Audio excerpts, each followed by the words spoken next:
प्यारे विद्यार्थियों, सत श्री अकाल।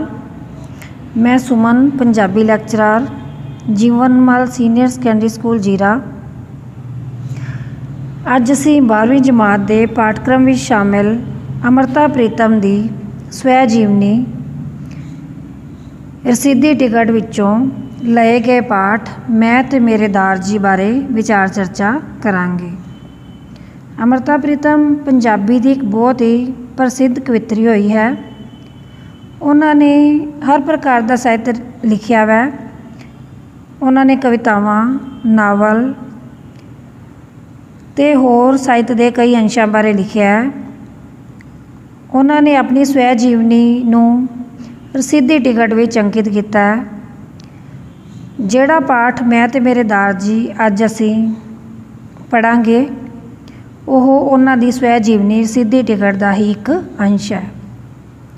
ਇਸ ਵਿੱਚ ਲੇਖਿਕਾ ਨੇ ਆਪਣੇ ਪਿਤਾ ਜੀ ਦੀ ਸ਼ਖਸੀਅਤ ਤੇ ਉਹਨਾਂ ਦੇ ਜੀਵਨ ਢੰਗ ਅਤੇ ਵਿਚਾਰਾਂ ਦਾ ਆਪਣੇ ਮਨ ਉੱਤੇ ਪਏ ਪ੍ਰਭਾਵ ਨੂੰ ਅੰਕਿਤ ਕੀਤਾ ਹੈ।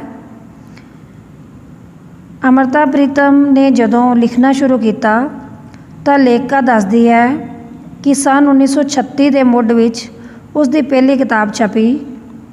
जब उन्होंने पहली किताब छपी तो महाराजा कपूरथला ने उन्होंने किताब नूं अपना प्यार दिंदिया होया लेखिका नूं 200 रुपए भेजे। इस तो बाद महारानी नाभा ने जो लेखिका दे पिता जी की शागिर्द सी ने इस किताब की तारीफ वजों साड़ी का एक पार्सल भेजिया।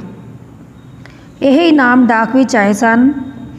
एक दिन फिर जदों डाकिए ने घर का बूहा खड़काया तो लेखिका के बाल मन विच फिर किसी नाम की रीझ जिहड़ी सीगी पैदा हो गई। तो उसके मूँहों निकलिया कि अज फिर कोई नाम आया होएगा। ये सुन के उन्होंने पिता जी ने अपने मत्थे उत्ते त्योड़ी पा लई ते उस वल देखिया तो लेखिका के शरीर विच एक कंबनी जही छिड़ गई। लेखिका नूं उन्हां दे मत्थे उपर पई होई त्योड़ी ते अपने शरीर की कंबनी अज भी चेते हैं। लेखिका दसदी है कि पिता के मत्थे की त्योड़ी तो लेखिका नूं केवल यही गल समझ लगी कि उसके पिता जी उसकी शख्सियत नूं किहो जी बनी देखना चाहते सन। उसनूं ये गल समझ लग गई सी कि किसी इनाम आदि की रीझ करना गलत है, क्योंकि अजिही इच्छा जिहड़ी है एक लेखक नूं छोटियां कर दिंदी है। इस गल की समझ लगन ते लेखिका के पिता जी की थां हुण उसका अपना मत्था ही उसका निगाहबान बन गया सी। उसनूं उसके पिता जी के मत्थे की त्योड़ी ने दुनिया तो कुछ लैण के ख्याल तो सदा लई सुरखरू कर दिता सी। वो सोचती है कि जेकर उसके पिता जी के मत्थे उत्ते यह त्योड़ी ना पैंदी तो वो अपनी जिंदगी विच कदे ना कदे अपनी तौहीन करवा सकती सी। वो खुश सी कि उसनूं अपने पिता जी का अजिहा मत्था नसीब होया। लेखिका दसदी है कि 1936 विच जब उसका विआह हो रहा सी तो वो अपने घर की छत उत्ते जाके रो रही सी। वो मर जाना चाहती सी। उसके पिता जी उसनूं लभदे हुए छत ते आए तो उसने अपने पिता जी ने कहा कि वह यह विआह नहीं करवाना चाहती।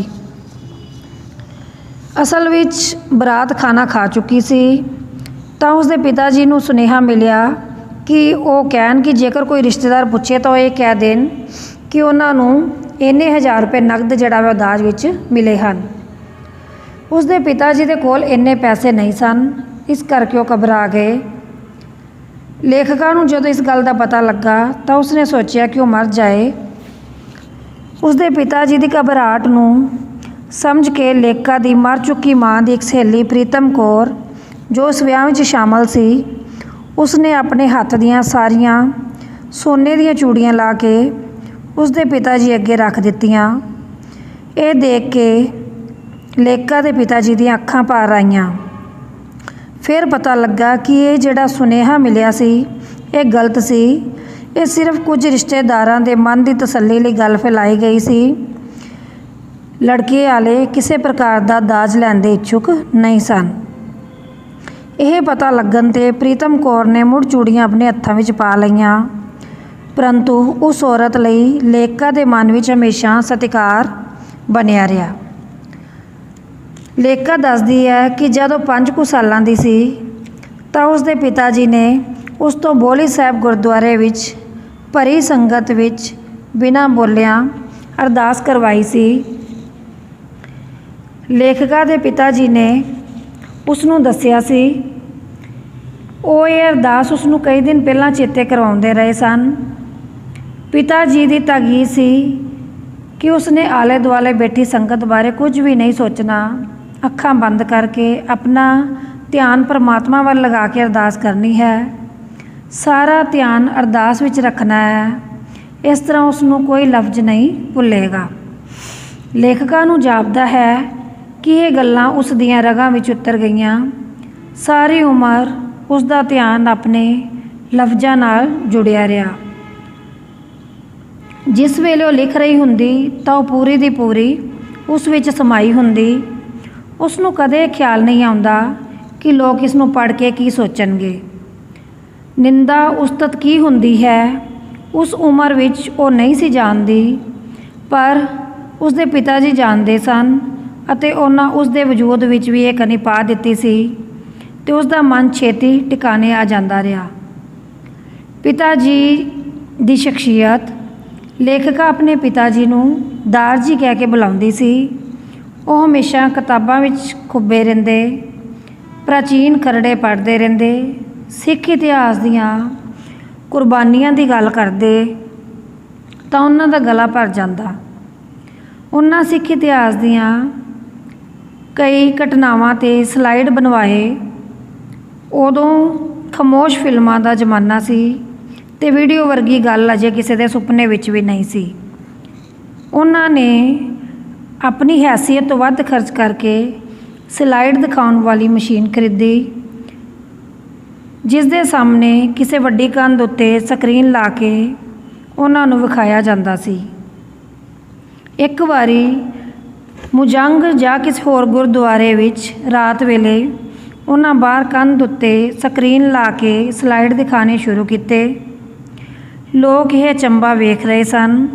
ਨਾਲ ਨਾਲ ਲੇਖਕਾ ਦੇ ਪਿਤਾ ਦਰਦ ਭਰੇ ਢੰਗ ਨਾਲ ਬੋਲ ਕੇ ਇਤਿਹਾਸ ਬਾਰੇ ਜਾਣਕਾਰੀ ਦੇ ਰਹੇ ਸਨ। ਇਸੇ ਸਮੇਂ ਪਿੱਛੋਂ ਕੁਝ ਲੋਕਾਂ ਦੀ ਆਵਾਜ਼ ਆਈ, ਬੰਦ ਕਰੋ ਇਹ ਸਿਨੇਮਾ। ਸਾਰੇ ਲੋਕ ਘਬਰਾ ਗਏ ਪਰ ਚੁੱਪ ਰਹੇ। ਲੇਖਕਾ ਦੇ ਪਿਤਾ ਜੀ ਨੇ ਸਾਰਾ ਸਮਾਨ ਸਮੇਟ ਕੇ ਇੱਕ ਟਰੰਕ ਵਿੱਚ ਪਾ ਲਿਆ ਅਤੇ ਆਪ ਲੇਖਕਾ ਦੀ ਬਾਂਹ ਫੜ ਕੇ ਭੀੜ ਤੋਂ ਬਾਹਰ ਆ ਗਏ। ਉਸ ਪਿੱਛੋਂ ਉਹਨਾਂ ਨੇ ਉਹ ਸਲਾਈਡਸ ਵਾਲਾ ਟਰੰਕ ਕਦੇ ਨਾ ਖੋਲ੍ਹਿਆ। ਉਹ ਉਦਾਸ ਰਹਿਣ ਲੱਗੇ ਅਤੇ ਸਿਰਫ ਇੰਨਾ ਕਹਿੰਦੇ ਕਿ ਮੂਰਖਾਂ ਨਾਲ ਬਹਿਸ ਨਹੀਂ ਹੋ ਸਕਦੀ। 1947 ਅਤੇ 1984 ਦੇ ਦੁਖਾਂਤ।